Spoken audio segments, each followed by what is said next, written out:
ও বুড়িচং কি নেতাকর্মী আসেনি। আমি তো হাঁটতে হাঁটতে ভিডিও বানান লাগে। ওই সাধুপুর থেকে তো আওয়ামী লীগের অনেক ভাইয়েরা কিন্তু ধরে নিয়ে গেছে, গত দিনও ধরে নিয়ে গেছে 4 তারিখে।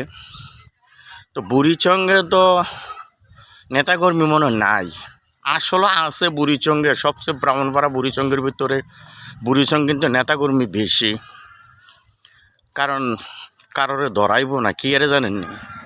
কেউ এর আত্মীয়, কেউ এর খালাতো ভাই, কেউ এর স্বাস্থ্য ভাই, কেউ এর ঘনিষ্ঠ আপন ভাই। তো এই কারণে কারোরে কেউ ধরাইতো না। কারণ আমরা বিএনপির যখন ছিলাম তখন কিন্তু আমরা রাত্রে ঘুমাইতে পারি নাই, ধান খেতে ঘুমাইতে হয়েছে, খালার বাড়িতে ঘুমাইতে হয়েছে, তো জেডির বাড়িতে ঘুমাইতে হয়েছে। রাত্রে কিন্তু আমরা অশান্তিতে আসছিলাম। তো বুড়িচং ব্রাহ্মণপাড়া মনে হয় নেতাকর্মী নাই, এই কারণে কেউ কারোর বলে না। তা আমি আশা করি সকলের কাছে মেসেজ দিতে চাই, সকলে জায়গার থেকে সকলকে বলে দিবেন এবং কি ধরানোর চিন্তা করবেন।